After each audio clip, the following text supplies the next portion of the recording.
El corazón humano. Sabemos que está allí.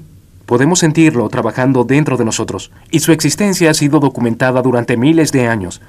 Pero durante la mayor parte de la historia médica no teníamos idea de lo que en realidad hacía el corazón. Mucho menos teníamos esperanzas de repararlo. Hola, soy Noah Weil. Bienvenidos a Desafíos y Milagros de la Medicina. Las historias de personas cuyos notables descubrimientos han salvado incontables vidas y que con frecuencia generaron tormentas de fuego en su camino. Nuestro programa comienza con James Snow, un hombre cuyo corazón dañado pondrá a prueba todo lo que la medicina tiene que ofrecer. Y a través de su historia seguiremos el camino retorcido de los descubrimientos médicos que nos han llevado al punto en que un corazón muy dañado puede ser reparado e incluso reemplazado. El Dr. James Snow tiene 70 años de edad. Hasta hace un año disfrutaba de una salud casi perfecta, pero después de practicar medicina durante más de 40 años, está a punto de asumir un papel poco familiar, el de paciente cardíaco. Desafortunadamente no me examiné el corazón durante casi 15 años y luego me hicieron un tratamiento odontológico. Snow desarrolló una infección conocida como endocarditis bacterial. 10 días más tarde se me desarrolló la fiebre que acompaña la endocarditis. La infección comenzó a consumir la válvula del corazón de Snow, que fue lo que lo llevó hasta el doctor Stephen Colvin. La infección que se dio en el corazón hizo que se acumularan partículas en la válvula mitral. Los cordones se han roto por la infección y la aleta está colgando.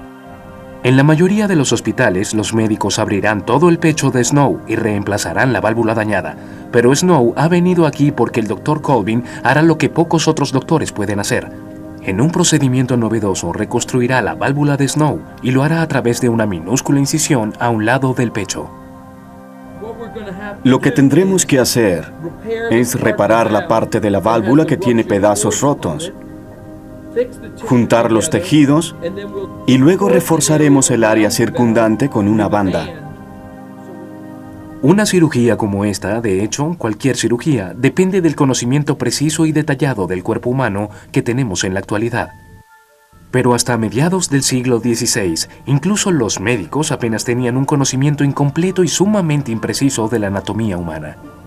Y pudo haber continuado así de no ser por un arrogante y ambicioso estudiante de medicina tan obsesionado con entender el paisaje interno del cuerpo humano que estaba dispuesto a arriesgarse al ridículo, a ir a la cárcel e incluso perder su vida por este conocimiento.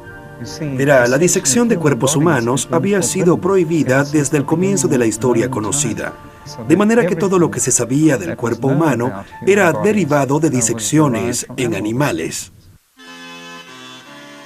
Pero cuando un joven belga llamado Andrés Vesalio inició sus estudios médicos en París en el decenio 1530, quería desesperadamente aprender por sí mismo los secretos ocultos dentro del cuerpo humano. Lo que hacía era que en medio de la noche se iba a los cementerios parisinos y robaba los cadáveres, robaba los huesos para poder examinarlos. Estaba infringiendo la ley. Vesalio nos dice que el reto más grande no eran las autoridades, aunque no debió haber hecho lo que hizo, sino lidiar con los perros que rondaban por el cementerio. De hecho, en una historia posterior, cuenta que una vez en medio de la noche fue a un cementerio parisino con un amigo cuando fueron atacados por perros salvajes. En 1537, Vesalio se fue de París para irse a la renombrada Escuela de Medicina de Padua, al norte de Italia, donde culminó sus estudios. Poco después de graduarse de médico allí, fue encargado del Departamento de Anatomía y Cirugía. Y durante 5 años se dedicó únicamente a la disección de cadáveres. Aunque la disección distaba de ser una empresa popular, en Padua era un poco más fácil hallar cuerpos. El hecho es que a finales del siglo XV, creo que fue en 1489 o algo así, el Papa Sixto IV publicó una bula papal en la cual decía que los obispos locales podían decidir darles los cadáveres de personas fallecidas sin testamento o en prisión a anatomistas y a artistas. Día tras día, Vesalio se paraba en medio de su quirófano en la universidad. rodeado de estudiantes acomodados en hilera sobre él. En una atmósfera pesada debido al misterio y el olor de la carne en descomposición, cortaba lentamente el cadáver sobre la mesa que tenía ante sí, abriendo los secretos de la esencia oculta del cuerpo. Y aunque ya no violaba las leyes de la iglesia, el crimen de Vesalio no era menos serio, pues demostraba indiferencia por los 1400 años anteriores de dogma médico. Hasta entonces, todo lo que se sabía y que se había enseñado sobre anatomía había salido de los escritos de un hombre, el gran Galeno. Galeno era un médico griego del siglo II que trabajó mucho, experimentó con animales y extrapoló lo que aprendió de los animales a los humanos. En realidad, Vesalio estaba entrenado en anatomía clásica galénica y en medicina galénica. Pero cuando fue a Padua y comenzó a diseccionar cuerpos, halló que había muchas cosas que estaba viendo con sus propios ojos que no concordaban con lo que enseñaban los textos galénicos, y no podía descifrarlo. Estaba totalmente perdido. Durante siglos, la palabra de Galeno había sido tratada más como un evangelio religioso que como ciencia, y nadie se había atrevido a retarla. Galeno era la figura médica más poderosa de su época. Lo que resultaba paradójico sobre Galeno es que era un maravilloso fisiólogo, pero al mismo tiempo era un sujeto altisonante y autoritario que simplemente inventaba las cosas si había una brecha en su conocimiento. Pero, ¿cómo fue que las fallas de Galeno pasaron desapercibidas durante 1400 años? Primero, a través de la edad del oscurantismo, nadie investigó lo suficiente para saber. Y cuando finalmente se inició el estudio de la anatomía humana, las pocas disecciones que se realizaron fueron hechas por viles barberos que cortaban mientras el médico se sentaba en un trono leyendo a Galeno en voz alta. Ahora Vesalio hacía sus propias disecciones, viendo por sí mismo lo que había allí, y peor aún, lo echaba todo por tierra diciendo que el gran Galeno estaba equivocado. Aparece Vesalio y hace algo que parece ir en contra de lo que todos los demás creen. Va a ser denigrado por los anatomistas. La contribución de Vesalio y su pecado fueron lo mismo. Se atrevió a estar en desacuerdo con Galeno. Y no solo se atrevió a estar en desacuerdo con Galeno, se atrevió a afirmar que Galeno había dicho cosas fraudulentas. Acusó a Galeno de deshonestidad. Por supuesto, puede imaginar lo que eso le hizo a los médicos de la época. Ya Vesalio se había hecho de una reputación de hereje entre sus colegas. Pero en 1543, a los 29 años de edad, decidió tomar un riesgo aún mayor. Iba a revelarlo todo, a corregir los errores y a mostrarle al mundo los frutos de lo que había hallado. Vesalio había decidido crear un libro, el primer atlas de anatomía humana, y no iba a ser un libro cualquiera. Tenía más de 700 páginas y más de 200 ilustraciones. Lo tituló De Humani Corporis Fabrica Librimus Septum, que significa relativo a la estructura del cuerpo humano en 7 libros. Era un libro fabuloso. De hecho, ha sido aclamado por algunos de los más grandes médicos como el mejor libro de medicina jamás publicado. Fue revolucionario en la manera en que presentaba el cuerpo. Es un gran libro muy hermoso con bellas láminas insertadas. Algunas de estas láminas son figuras que muestran los músculos, la piel está removida y se muestran los músculos, y así en láminas sucesivas hasta el esqueleto. Están muy bien hechas, están hermosamente ejecutadas con la mejor calidad artística de ese entonces.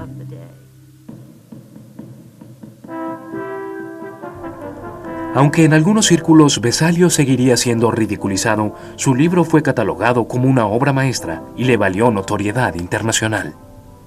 El libro no es solamente un triunfo del estudio de la anatomía, es un triunfo del arte de hacer libros.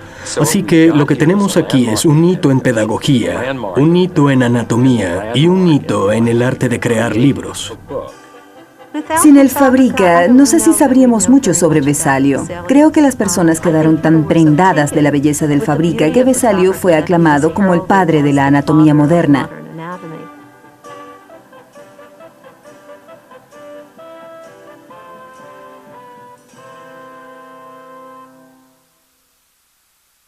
Cuando al regreso veamos al Dr. Snow, estará siendo sometido a lo que en la actualidad es un procedimiento de rutina, pero en 1929 conmocionó al mundo médico y convirtió a su inventor en un proscrito. En 24 horas, la válvula del corazón de James Snow habrá sido reparada. Solo estoy insertando un pequeño tubo de plástico, sentirás un pequeño empujón. Así que hoy, el cardiólogo Fred Fite realiza un procedimiento para asegurarse de que no habrá más problemas con el corazón de James. Pon un poco de tinta en el catéter para que podamos ver. Se llama cateterismo cardíaco e implica inyectar un pigmento en los vasos sanguíneos alrededor del corazón para que sean más fáciles de observar con los rayos X. Mantén la respiración. Respira. Actualmente, el cateterismo cardíaco es virtualmente rutinario. El año pasado, el Dr. Fite y su equipo realizaron casi 1000 de ellos. De manera que es difícil imaginar que hace apenas unos 100 años todo esto no solo era imposible, sino impensable. Sabes, si ves una de esas películas de horror de los años 30 que son mis favoritas, siempre hay una parte en la cinta en que alguien dice algo así sobre el científico loco.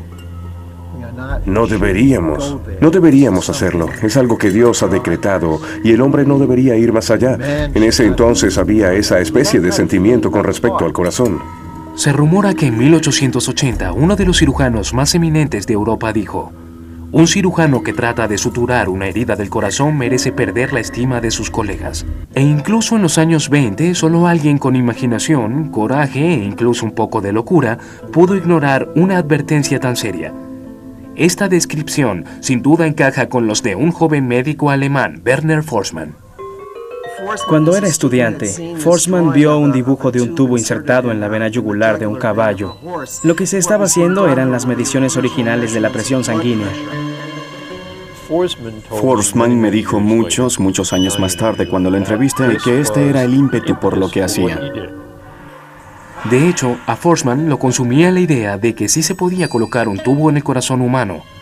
Se le podría utilizar para administrar medicamentos o incluso para inyectar tintes que lo harían más fácil de ver con rayos X.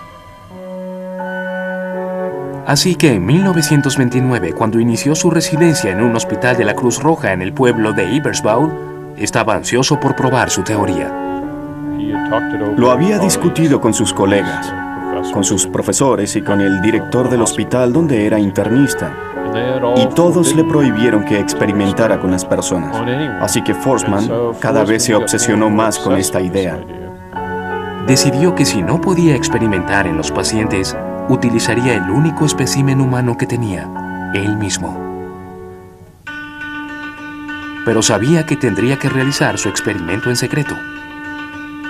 Ahora el problema era hallar el equipo que necesitaba, el cual era mantenido bajo llave en la sala de operaciones bajo el ojo vigilante de una enfermera llamada Gerda Dietzen. Convenció a la enfermera Dietzen a través de múltiples escenas y, como él mismo dijo, acechándola como un gato. Ella estuvo de acuerdo y estaba entusiasmada, pero ella también pensó que sería la paciente. Por supuesto, Forssmann tenía otras ideas. Forssmann fue al quirófano, lo planificó todo. Había atado con correas a la enfermera Dietzen a la mesa del quirófano para que ella estuviera preparada psicológicamente para ser el paciente. Pero él tenía un motivo distinto en su mente. Quería sacarla del camino. Así que fue hasta una bandeja que ella no podía ver, hizo un pequeño corte en el pliegue de su codo, llegó hasta la vena e insertó el tubo. Desató a la enfermera, la cual, horrorizada, vio que se lo había hecho a él mismo, no a ella, y que la había engañado. Sin dar explicaciones, la tomó del brazo y salió huyendo de la sala de operaciones. Fueron al sótano donde se hallaba el departamento de rayos X. Allí quiso que se le tomara una radiografía para probar que el tubo estaba en su corazón. Pero luego entró un amigo y vio la locura que estaba haciendo y trató de tirar del catéter. Forsman dijo que tuvo que patearlo en la quijada para evitar que siguiera tirando del catéter. Y Forsman gritaba, no, no, fuera de aquí, déjame en paz, déjame tomarme la placa. Por todo lo que se sabía en ese entonces, quiero decir, por insertar un catéter allí, fácilmente pudo haber desarrollado una arritmia y morir al instante. Pero Forsman sí obtuvo sus rayos X, los rayos X en los que se veía que sí había tenido éxito. Y armado con esta prueba irrefutable, Forsman creía que estaba realmente camino de hacer historia en la medicina. Abandonó el pequeño hospital en Eberswald y se mudó a Berlín, donde publicó los resultados de su experimento y se aseguró un puesto en el famoso Hospital Charité. Su superior en ese entonces era un famoso e imperioso cirujano alemán llamado Ferdinand Sauerbruch. Sauerbruch era como el papa de la cirugía alemana en la época. Forsman llegó asumiendo que podría seguir adelante con su investigación y que no podría hacerlo en un pequeño hospital de Eberswald. Pero las cosas no favorecieron a Forsman. Pobre de Forsman cuando estaba en la clínica Charité en Berlín con su jefe Sauerbruch. Quiero decir, lo consideraban un idiota, es decir, estaba haciendo algo tan descabellado que nunca nadie pensó en hacerlo. Sauerbruch se encolerizó con él. Le dijo, ¿qué es esto? ¿Una especie de truco para el circo? Fue en corto tiempo, cuestión de semanas o meses, que Sauerbruch lo despidió y Forsman regresó a Eberswald. Durante un poco más de tiempo, Forsman continuó con su investigación, practicándose cateterismos a sí mismo un total de 9 veces, realizando experimentos en los que se inyectaba tinta en su corazón para visualizarlo mejor en los rayos X y publicando varios trabajos más. Pero su trabajo siguió siendo ignorado por la institución médica. Tuvieron que pasar casi 2 décadas, pero el mundo de la medicina finalmente acogió con entusiasmo a Forsman. En la ciudad de Nueva York, en 1949, 2 médicos estadounidenses llamados Andre Curnan y Dickinson Richards hallaron uno de los viejos trabajos de Forsman y lo retomaron donde lo había dejado. Esta vez la medicina estaba lista. Cuando Curnan y Richards comenzaron a trabajar, se estaban haciendo las primeras operaciones cardíacas y se necesitaba la información que proporcionaría el insertar un catéter en el corazón. Cuando fuimos a la primera conferencia con el doctor Curnan, en la que se presentaba el cateterismo, nos quedamos asombrados. Fue casi como ver al hombre en la luna. Fue recibido con extremo entusiasmo. Repentinamente teníamos en cardiología una herramienta para diagnosticar y poder tratar.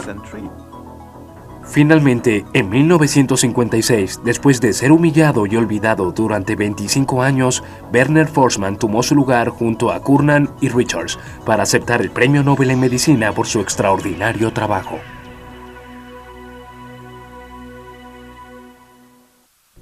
Al regreso, el equipo quirúrgico de James Snow se prepara para el enemigo invisible que amenaza a todo paciente.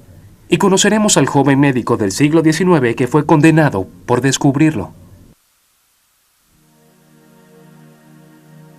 Mientras el Dr. Snow es preparado para su cirugía, el hospital también debe prepararse.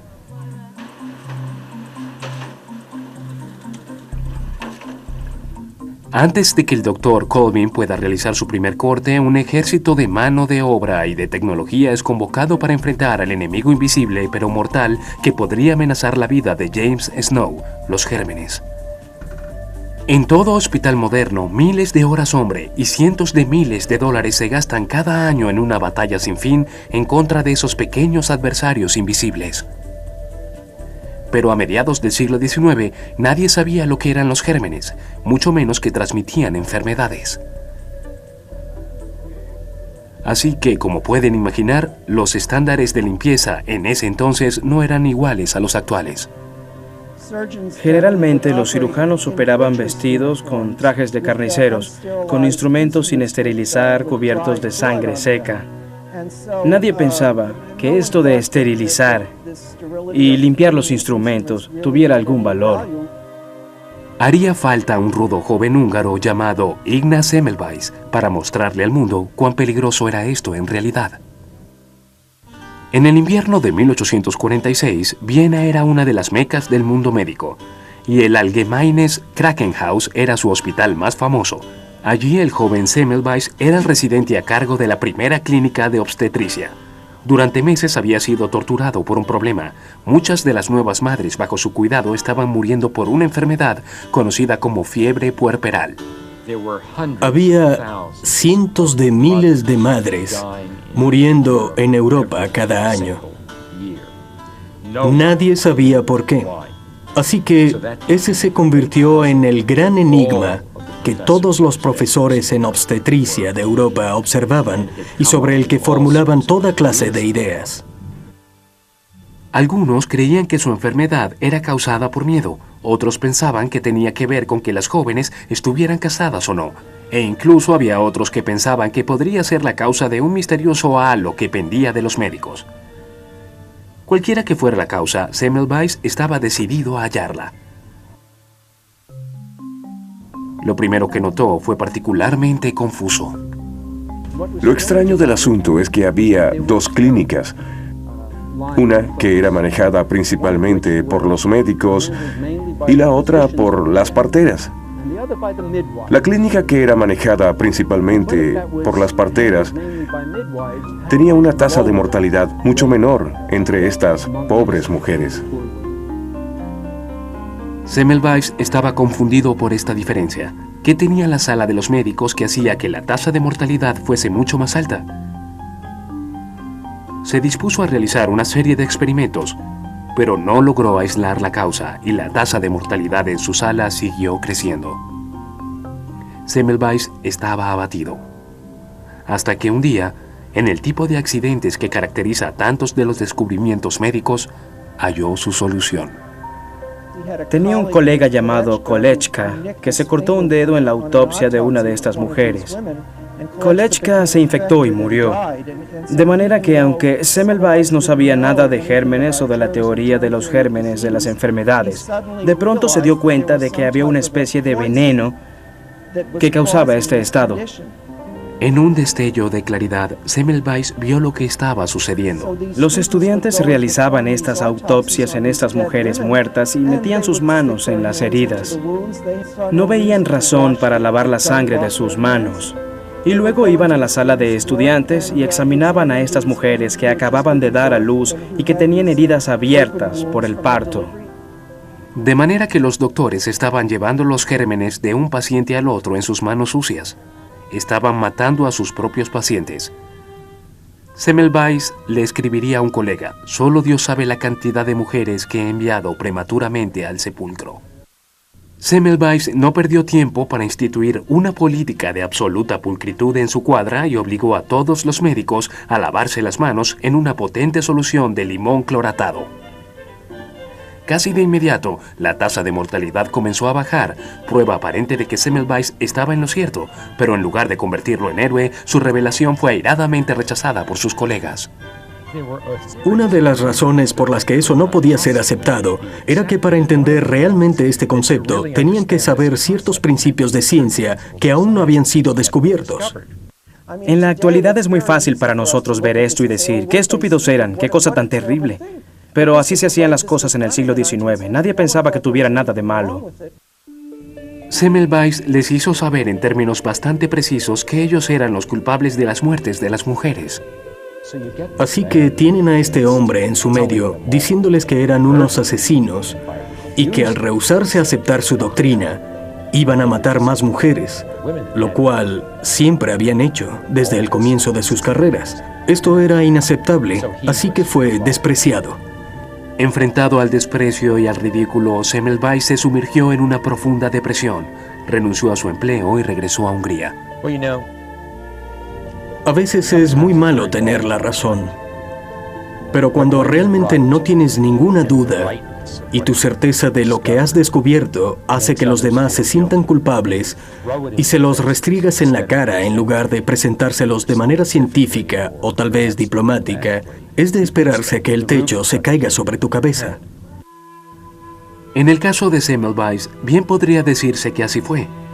La institución médica rechazó sus acusaciones como los desvaríos de un lunático y al final, en efecto, perdió la razón y murió en bancarrota en una institución para enfermos mentales.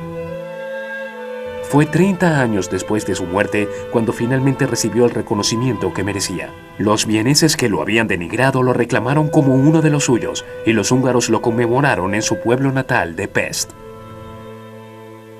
Se erigió una estatua en su honor. La estatua lo muestra de pie con un libro debajo de su brazo y una madre que recién dio a luz sentada a sus pies, sosteniendo a un niño y mirándolo con adoración. Realmente hizo un descubrimiento significativo, pero finalmente quedó para los demás adoptarlo. Semmelweis es una de las grandes figuras de la medicina.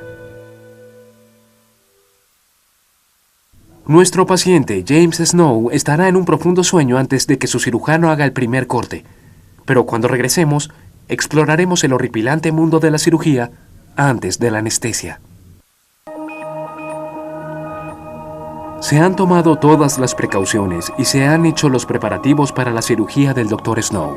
Buenos días, John Ostrovsky. ¿Cómo está? ¿Tiene historia de diabetes? Pronto comenzará la operación de 5 horas para reparar su válvula dañada. Vamos a comenzar muy pronto. Voy a llevarlo al quirófano. Pero antes de que el cirujano le ponga un dedo encima al paciente, el Dr. Ostrovsky, el anestesiólogo, le conectará una serie de monitores, intravenosas, indicadores y contenedores de gas. Voy a darle un medicamento por vía intravenosa y se quedará dormido. Luego lo volveremos a ver. Señor, le daremos solo un poco de oxígeno. Durante la cirugía de 5 horas, el Dr. Ostrovsky podrá controlar y monitorear el nivel preciso de anestesia y el efecto que esto tenga en el paciente. Respiraciones profundas. ¿Comienza a sentirse como si hubiese tomado una copa de vino o aún no? Aún no. ¿No? Bien, solo relájese. Piensa en cosas agradables, tal vez en dónde serán sus próximas vacaciones y nos encargaremos del resto, ¿de acuerdo?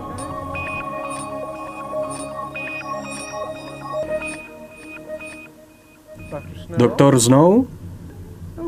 ¿De acuerdo? Muy bien. Someterse a una cirugía es simplemente aterrador.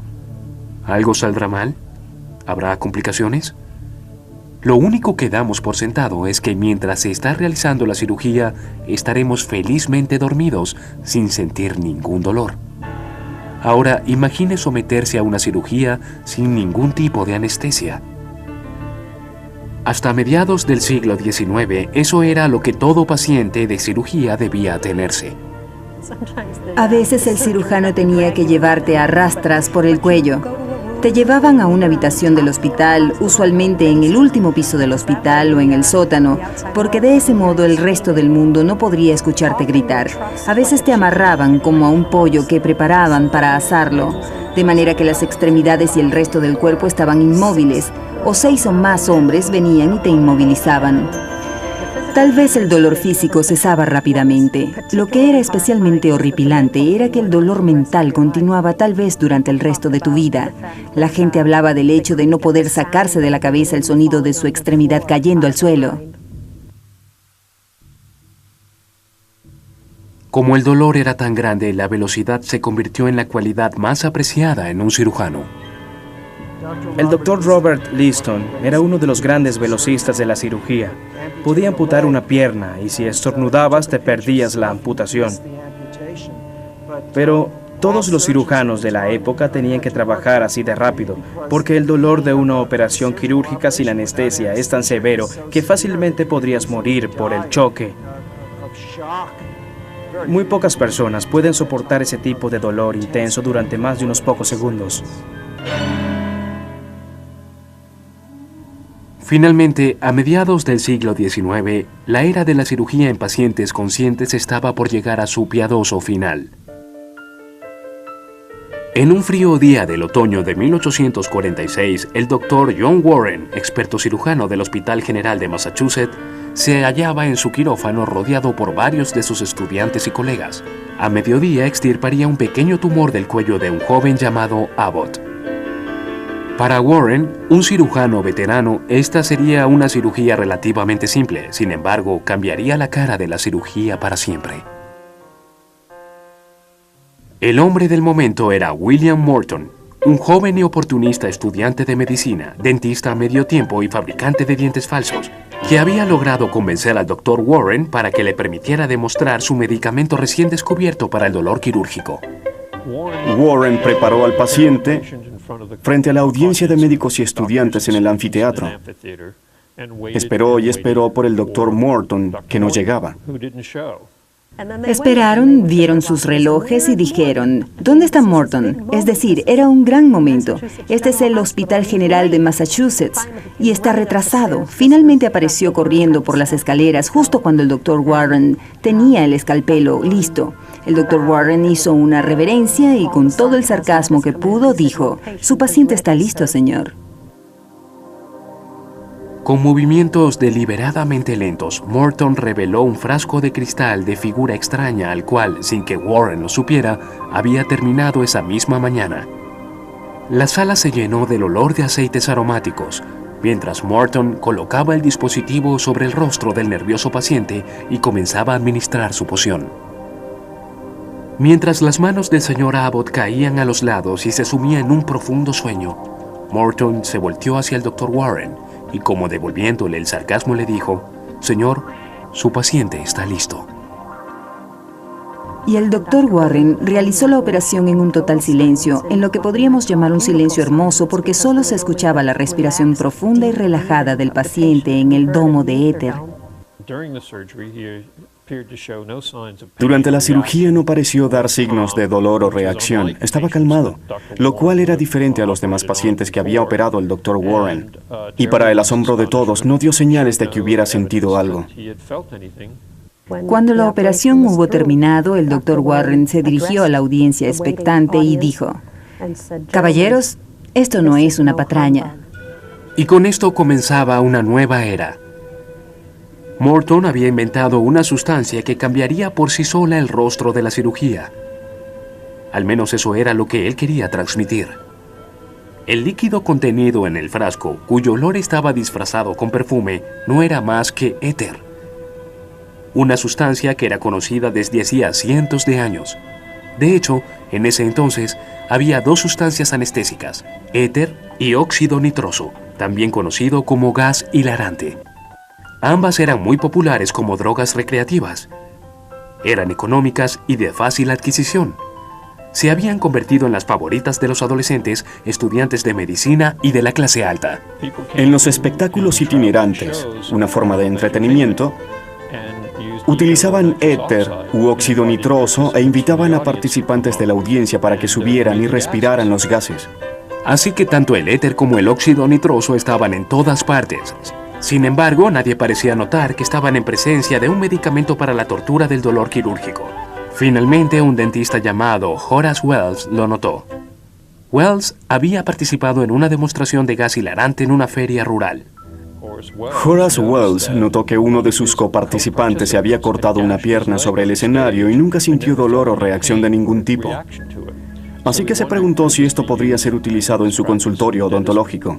¿Por qué a Wells no se le da el crédito por el descubrimiento de la anestesia? Cuando fue al Hospital General de Massachusetts a hacer una demostración de odontología sin dolor, las cosas no salieron tan bien. Desafortunadamente no utilizó la cantidad suficiente de óxido nitroso y el paciente sintió dolor. Todo el mundo lo ridiculizó. ¿Y quién estaba allí para ser testigo de este fracaso? El antiguo socio de Wells, William Morton. Morton, quien había tenido una brillante carrera como estafador antes de dedicarse a la medicina, siempre estaba en busca de una manera nueva de hacer dinero e inmediatamente vio una mina de oro, pero necesitaría ayuda. Así que partió a visitar a su antiguo profesor de química, el químico de fama mundial, Charles Jackson. Tuvieron una discusión de palabras muy bien seleccionadas en la que Morton trató de extraer tanta información como le fue posible sobre el óxido nitroso. El Dr. Jackson dijo, bien, en lugar de utilizar óxido nitroso, que es muy difícil de controlar, lo que realmente debería utilizar es éter sulfúrico. Una dosis de veras los sacará de combate. Así que ahora todas las piezas estaban en su lugar. Morton había obtenido la idea de la odontología sin dolor de Wells y la idea de utilizar éter de Jackson. estaba listo para su gran debut. Era un charlatán, pero a veces la ciencia necesita de un charlatán. Creo que en todo caso, Horace Wells necesitaba a alguien con el tipo de codicia y avaricia que William Morton aportó a la inadvertida colaboración que llevó al descubrimiento de los anestésicos. Cuando se corrió la voz de la cirugía sin dolor en el Hospital General de Massachusetts, Morton, Wells y Jackson se disputaban el crédito, y Morton, previsiblemente, trató de ganar dinero. Pero por mucho que trató, nunca logró ver ni un centavo del descubrimiento y terminó arruinando su vida. Se hundió cada vez más, hasta que se convirtió casi en mendigo al final de su vida. Salió un artículo en la revista Atlantic Monthly que apenas mencionaba su aporte al descubrimiento del éter. Le daba todo el crédito al Dr. Jackson y esto lo devastó. Poco después, mientras paseaba en un carruaje por un parque de la ciudad de Nueva York con su esposa, Morton sufrió una especie de ataque, saltó del carruaje y se lanzó al lago. Su esposa lo llevó al hospital, pero cuando llegaron, ya estaba muerto. El jefe de cirugía que mostraba las salas a los estudiantes vio a Morton, lo presentó de manera póstuma a sus estudiantes y dijo: «Caballeros, ante ustedes está un hombre que ha hecho más por aliviar el sufrimiento que cualquier otro estadounidense que haya vivido». Resulta irónico que una sustancia que llegaría a aliviar el dolor durante generaciones de pacientes llevara consigo una maldición que dejara tal sufrimiento tras de sí. Al final, Wells y Jackson no tuvieron un mejor destino que Morton. Wells terminó suicidándose a los 33 años de edad y Jackson perdió la razón y murió en una institución para enfermos mentales. De manera que este descubrimiento, y no intento convertir esto en mitología griega, pero era casi como si el dolor fuese una especie de dios que recibió un golpe mortal de estos tres hombres, pero que en su caída acabó con ellos también. Porque había algo rondando en el camino que no permitiría que ninguno de ellos saliera ileso.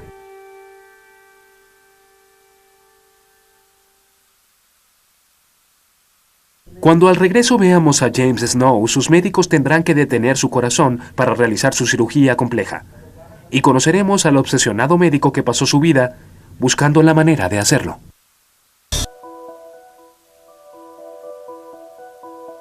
Son las 9 de la mañana. James Snow duerme plácidamente en la sala de operaciones. Estamos haciendo la incisión en el pecho, entre las costillas. El Dr. Colvin no puede operar un blanco que se mueve, de manera que antes de que pueda operar la válvula de James, necesita detener su corazón. El corazón es muy grande. El corazón salta mucho. Ahora entra en juego el juguete más grande e impresionante del quirófano, el corazón pulmón artificial. Así que esa es la cánula arterial para el corazón pulmón artificial para que envíe sangre oxigenada al paciente. Retire la mesa. El corazón pulmón artificial o puente cardiopulmonar es exactamente eso. Asume las funciones del corazón y los pulmones mientras el corazón del paciente está detenido.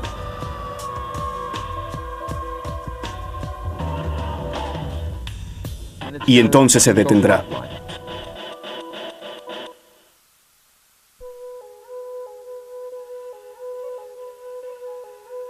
Durante las siguientes 3 horas, el corazón pulmón artificial oxigenará y hará circular la sangre de James Snow, mientras el Dr. Colvin trabaja en un corazón perfectamente estacionario.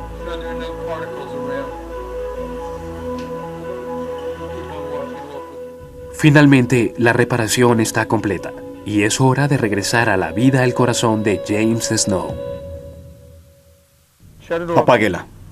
De acuerdo, ya estamos desconectados del corazón pulmón artificial. El paciente está surtiendo su propio cuerpo, el corazón está latiendo bien. Para entender realmente cuán extraordinario es esto es todo lo que debes saber. En los años 60, cuando el Dr. Colvin comenzó su entrenamiento médico, la cirugía a corazón abierto era una nueva frontera. Mientras la cirugía en el resto del cuerpo había progresado a saltos durante la primera mitad del siglo XX, la cirugía del corazón se rezagaba tristemente por una simple razón. No se podía detener el corazón sin matar al paciente. Pocos sintieron la frustración de su impotencia más que un joven residente de cirugía llamado John Gibbon. En el otoño de 1930, Gibbon hacía una colegiatura bajo la guía del eminente cirujano Edward Churchill en el Hospital General de Massachusetts. Una noche se le pidió que se quedara despierto y que observara a una mujer que había desarrollado un enorme coágulo en su arteria pulmonar. Jack se quedó allí sentado viendo mientras esta pobre mujer enfermaba más y más conforme pasaba el tiempo. Cada vez se ponía más azul. Bien, la mujer murió. Era una mujer joven. Y a Gibbon le angustiaba mucho no haber podido hacer nada al respecto. Dijo, saben, si tan solo pudiésemos hacer un puente sobre el corazón, desviar la circulación para que pudiéramos abrir con seguridad la arteria pulmonar y sacar los coágulos, estos pacientes no tendrían que morir. La idea de crear una máquina que hiciera esto posible quedó firmemente grabada en la cabeza de Gibbon. Pero por ahora, acababa de casarse con la asistente técnica del laboratorio del Dr. Churchill, Maylie, y se dedicarían a iniciar una vida juntos. Después de su primera experiencia en el Hospital General de Massachusetts, regresó a Filadelfia, recibió un buen puesto en el hospital y comenzó a practicar cirugía. Y pudo haber continuado de ese modo de no ser por el recuerdo de la noche que pasó en el Hospital General de Massachusetts, observando impotente mientras su paciente moría. La idea del corazón-pulmón artificial que le había venido a la cabeza lo acechaba y le había pedido al Dr. Churchill que le permitiera regresar a Boston nuevamente como becario para comenzar a trabajar en el corazón-pulmón artificial. No recibió ningún estímulo para hacerlo. Churchill mismo no estaba muy entusiasmado con la idea porque pensaba que no llegaría a ninguna parte. Con apenas el más mínimo estipendio para vivir y sin beca para investigar, Gibbon dependía de sus propios recursos. Obtuvo mangueras y tapones en ferreterías. No lo hacía en un laboratorio prístino, reluciente y cromado. Buena parte era hecha en casa. Con la ayuda de Maylie, Gibbon construyó la primera bomba rudimentaria. Pero cuando llegó el momento de comenzar a probarla, tuvieron un problema. Necesitaban pacientes. Él y su esposa originalmente hacían estos estudios en gatos. Los gatos parecían estar disponibles, especialmente en los callejones de Boston, donde iban a cazarlos y atraparlos para sus estudios. En 1935, después de muchos fracasos, Gibbon tuvo éxito en detener el corazón de un gato mientras lo mantenía con vida con la bomba durante varios minutos. Jack dijo que estaban tan abrumados de alegría que se levantaron y bailaron alrededor del laboratorio. Su celebración fue extremadamente prematura. Mantener con vida a un gato era una cosa, pero harían falta 20 años más de trabajo incesante antes de que Gibbon tuviera una bomba capaz de mantener con vida a un humano adulto. El 6 de mayo de 1953, 23 años después de haberla concebido por primera vez, Gibbon utilizó la máquina para operar a Cecilia Babolek, una joven de 18 años con un agujero entre dos de las cámaras del corazón. Y ese día la operó. No hubo una gran audiencia. Se hizo una fotografía instantánea de la operación, pero salió bien. Pudo suturar y la paciente se recuperó muy bien. Desde entonces, tuvo esencialmente un corazón normal. Con su exitosa cirugía en Cecilia Babolek, John Gibbon se había probado a sí mismo y al mundo entero que su corazón-pulmón artificial funcionaba, y con esto literalmente le había dado vida al nuevo campo de la cirugía a corazón abierto. Lo que nos lleva de vuelta a James Snow. Tradicionalmente, una operación de corazón como la suya habría requerido de una prolongada estadía en el hospital, pero no en la actualidad. Asombrosamente, solo 3 días después de su cirugía, el Dr. Snow pudo salir caminando del hospital con un corazón saludable y solo una pequeña cicatriz en su pecho. La recuperación del Dr. Snow es un testimonio de las habilidades de su cirujano, pero es solo gracias al coraje, brillantez y a veces incluso a la loca obsesión de los innovadores médicos de la historia que hemos comenzado a entender las complejidades del corazón humano y que podemos repararlo cuando falla. Para The History Channel, soy Noah Weil.